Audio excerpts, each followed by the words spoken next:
ഇന്നത്തെ ഏറ്റവും പുതിയ വീഡിയോയിലേക്ക് ഇവർക്കും സ്വാഗതം. അങ്ങനെ തളപതി വിജയ് നായകനെ എത്തുന്ന the greatest of all time തിയേറ്ററുകളിലേക്ക് എത്താൻ വെറും ഒരാഴ്ച മാത്രം ബാക്കി. അടുത്ത ആഴ്ച ഇതേ ദിവസം വ്യാഴാഴ്ച ദിവസം സിനിമയുടെ ആദ്യ പ്രതികരണങ്ങളെല്ലാം തന്നെ അറിയാനുള്ള ദിവസമാണ്. വിജയ് നായകനേക്ക് വെങ്കട്ടപ്രഭു സംവിധാനം ചെയ്ത് വരാനിരിക്കുന്ന ചിത്രത്തിന്റെ ഏറ്റവും പുതിയ അപ്ഡേറ്റും ഇന്ന് പുറത്തു വന്നിരിക്കുകയാണ്. അത് പ്രകാരം ഈ ഓഗസ്റ്റിലെ അവസാന ദിവസം ഓഗസ്റ്റ് 31 ചിത്രത്തിന്റെ 4ാമത്തെ സിംഗിൾ പുറത്തുവരുമെന്ന് ഒഫീഷ്യലായിട്ട് ഇന്ന് പ്രഖ്യാപിച്ചിരിക്കുകയാണ്. യുവൻ ശങ്കർ രാജ സംഗീതം നൽകുന്ന 4ാമത്തെ സിംഗിൾ ആയിരിക്കും പുറത്തുവരിക. കാത്തിരിക്കാം ഗോട്ടിന്റെ 4ാമത്തെ സിംഗിൾ മറ്റന്നാൾ കാണുവാനായിട്ട്. ഇതിനിടയിൽ ഗോട്ട് എന്ന സിനിമയുടെ അടുത്തൊരു വമ്പൻ റൂമറിന് വഴിയൊരുക്കിയിരിക്കുകയാണ്. സിനിമയുടെ സംവിധായകൻ വെങ്കട്ടപ്രഭുവിനോടൊത്തുള്ള ലാലേട്ടന്റെ ഏറ്റവും പുതിയ കാണുന്ന ചിത്രം. സംവിധായകൻ വെങ്കട്ടപ്രഭുവിനോടൊപ്പവും അതോടൊപ്പം തന്നെ പ്രേംജി എന്ന നടനോടൊപ്പമുള്ള ലാലേട്ടന്റെ ചിത്രങ്ങളാണ് ഇന്ന് പുറത്തു വന്നിരിക്കുന്നത്.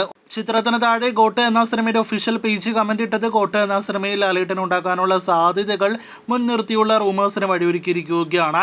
ഗോട്ടിൽ ലാലേട്ടൻ കാമിയോ റോൾ അതല്ലെങ്കിൽ വോയിസ് ഓവർ ആയിട്ട് എത്തുമെന്ന രീതിയിലുള്ള റൂമേഴ്സാണ് ഇതിനോടകം തന്നെ പ്രചരിക്കുന്നത്.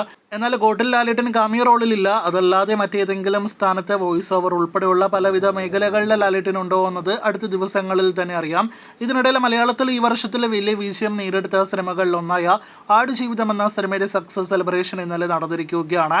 ബ്ലസ്സിയുടെ സംവിധാനത്തിൽ പൃഥ്വിരാജ് നായകനെത്തിയ സിനിമയുടെ സക്സസ് സെലിബ്രേഷനിൽ പൃഥ്വിരാജ്, എ.ആർ. റഹ്മാൻ ഉൾപ്പെടെയുള്ള സിനിമയിൽ പ്രവർത്തിച്ച 200-ലധികം അണിയറ പ്രവർത്തകർ പങ്കെടുത്തു എന്നാണ് അറിയാനായിട്ട് കഴിഞ്ഞിരിക്കുന്നത്. ആടുജീവിതം ഈ വർഷം മാർച്ച് 28 തിയേറ്ററുകളിലേക്ക് എത്തി 160 കോടിക്കടുത്ത് വേൾഡ് വൈഡ് ഗ്രോസ് കളക്ഷനും ഒപ്പം തന്നെ കേരള സ്റ്റേറ്റ് അവാർഡിൽ ഒട്ടനേകം അവാർഡുകളും കരസ്ഥമാക്കുന്ന ഒരു കാഴ്ച കൂടിയാണ് നാം കണ്ടത്.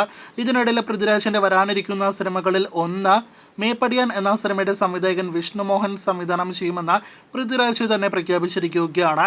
സിനിമയുടെ ഒഫീഷ്യൽ പ്രഖ്യാപനം പൃഥ്വിരാജിന്റെ വരാനിരിക്കുന്ന ജന്മദിനത്തിൽ പ്രതീക്ഷിക്കുന്നു. കാത്തിരിക്കൂ കൂടുതൽ ഇതുപോലുള്ള സിനിമാ വാർത്തകൾക്ക്.